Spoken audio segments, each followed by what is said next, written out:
मामला है 3 तारीख का। राम प्रवेश ड्राइवर हैं, गैस टैंकर की गाड़ी चलाते एलपीजी की। गोरखपुर से खाली करके मथुरा के लिए उनका लोकेशन था, जाना था। पूर्वांचल एक्सप्रेसवे होके जाना है। जहानागंज पुलिस थाना क्षेत्र के अंतर्गत चक्रपानपुर पुलिस चौकी के क्षेत्र में इनका निवास घर पड़ता है। ये बता रहे थे कि 2.5-3 महीना से घर नहीं गए थे और घर परिवार वालों से मिलने के लिए गाड़ी लेके चले गए। वहां पर रोड के किनारे गाड़ी खड़ी करके अपने घर को जाने लगे। तब तक चक्रपानपुर पुलिस चौकी के 2 सिपाही आए। एक का नाम अजय गौड़ है, दूसरे का नाम अज्ञात रहा, जो कि इनको नाम नहीं पता। उनके द्वारा इनसे पूछताछ की गई कि कहां से आए हो, कहां जाना है, क्या कर रहे हो। इन्होंने बताया। इसके बाद दोनों सिपाहियों द्वारा इनका फोटो खींचे जाने लगा। इन्होंने कहा कि मैं कोई अपराधी थोड़ी हूं, आप मेरा फोटो क्यों खींच रहे हैं। ऑब्जेक्शन करने पर उन्होंने भद्दी भद्दी गालियां दी और उस पर भी इन्होंने रोक लगाया। इनको जबरदस्ती उठाकर बाइक पर बैठा करके पुलिस चौकी में लाया गया और वहां पे बेरहमी से इनको पीटा गया। यहाँ तक कि हाथ इनका फ्रैक्चर हो गया है, हड्डी क्रैक है। अब बताइए।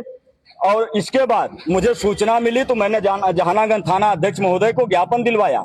ज्ञापन देने के बाद उनसे मेरी बात हुई कि निष्पक्ष जांच करेंगे और जो भी दोषी पाया जाएगा उस पर कार्रवाई की जाएगी। लेकिन इस प्रकरण में कार्रवाई दोषियों पे करने के बजाय आजमगढ़ के सिटी एसपी साहब का हमने जो है कि ट्वीट सुना है, बाइट सुनी है।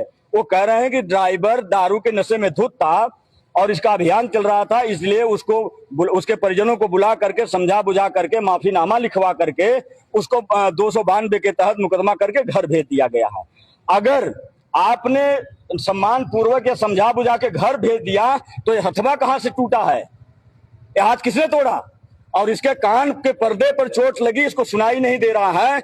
इसके पैरों में चोटें आई हैं, यहां तक कि जूता निकाल करके बेल्ट से डंडे से बेरहमी से इसको पीटा गया है। और एसपी साहब कह रहे हैं कि सम्मान पूर्वक उसको दारू अगर पीना इतना गुनाह है तो सरकार दारू क्यों चला रही है उत्तर प्रदेश के अंदर, क्यों नहीं बंद करते लोग। क्या दारू जबरदस्ती चोरी छिनैती करके लेके आ रहे हैं। दारू से तो आपको फायदा है। आपका पुलिसकर्मी जब रोड पर दारू पीकर ढलते हैं तो कौन उनको रोकता है। हमारा ड्राइवर, आप जिस वीडियो में बयान ले रहे हैं चौकी में सिपाही लोग, वो वीडियो मेरे समक्ष है, मेरे पास है। क्या ये ड्राइवर दारू पीता हुआ नजर आ रहा है, दारू के नशे में है। बेवकूफ बना रहे हैं। जब जेब गर्म नहीं हुआ तो मेरे ड्राइवर को बेरहमी से पीते हैं। मैं इतनी आसानी से बैठने वाला हूं। ड्राइवर क्या रोड का वो कीड़ा मकोड़ा है, बख्शूंगा नहीं। यहां से लेकर हाई कोर्ट सुप्रीम कोर्ट तक घसीटूंगा, खा जाऊंगा नौकरी। और जो उसमें बचाव में लगेंगे, चाहे कोई जिले के अधिकारी हो चाहे प्रदेश के, सबको जवाब देने के लिए न्यायालय में जाना पड़ेगा। इस बात का ध्यान रहे। ड्राइवर कोई गाजर और मूली नहीं है। वाहन चालक समिति ड्राइवरों की सुरक्षा के कवच है। इसमें कोई अपराधी या दुर्दांत या आतंकवादी नहीं जुड़े हुए हैं। ये सब ड्राइवर हैं। इनके संघर्ष से देश और प्रदेश चलता है। मांग यह है कि दोषियों पर तत्काल प्रभाव से पुलिस अधीक्षक महोदय, डीआईजी साहब और डीएम साहब इस मामले को तत्काल प्रभाव से संज्ञान लेकर के और इसकी जांच बैठाएं। वहां पर सीसीटीवी फुटेज लगा हुआ जहां से ड्राइवर को मेरे उठाया गया है। सीसीटीवी फुटेज निकलवा करके जांच करके दोषियों पर दंडात्मक कार्रवाई करें। अगर मेरा ड्राइवर रोड पर गुनहगार हो सकता है, इनके पुलिस वाले भी गुनहगार हैं, इनको सजा निर्धारित करें, इनको भी जेल भेजें। मेरे ड्राइवर की गाड़ी खड़ी है, कौन चलाएगा। वो सिपाही जाएगा गाड़ी चलाने। आज देश में विपत्ति का समय, आपत्ति का समय है। हम लोग अपने कर्तव्यों का निर्वहन करके देश को सिंचने का काम कर रहे हैं और हमारे ड्राइवरों के साथ इस प्रकार से उत्पीड़न किया जा रहा है। बार बार सरकार से ड्राइवर आयोग, ड्राइवर वेलफेयर बोर्ड की बात कर रहा हूं। कहां सो रही सरकार उत्तर प्रदेश या केंद्र की। ऐसे नहीं चलेगा। केंद्रीय परिवहन मंत्री नितिन गडकरी साहब कह रहे हैं कि रोड पर एक्सीडेंट होता है, ड्राइवरों को 1.5 लाख रुपए का मुआवजा दिया जाता है। आज उनके पुलिस वालों ने मेरे ड्राइवर को चोटिल किया है, आके 1.5 लाख रुपए दे, उसका इलाज कराएं। कहां सो रहे सब लोग।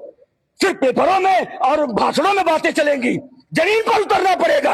और नहीं अगर जमीन पर उतरेंगे तो वाहन चालक समिति का एक एक सिपाही जमीन पर उतारना लोगों को जानता है और उतार कर रहेंगे। अगली कार्रवाई क्या होगी? अगली कार्रवाई अगर नहीं दोषियों पर कार्रवाई होती है, सजा निर्धारित नहीं होगी तो उत्तर प्रदेश नहीं कई प्रदेश से ड्राइवर आएंगे और आजमगढ़ की हर सड़कों पर क्रांति गूंजेगी। पता लग जाएगा कि ड्राइवर की औकात क्या है। हम देश के लिए मरते हैं और देश को सींचते हैं। अगर हमारे साथ गलत होगा तो हम गलत करने वाले को नहीं बख्शेंगे।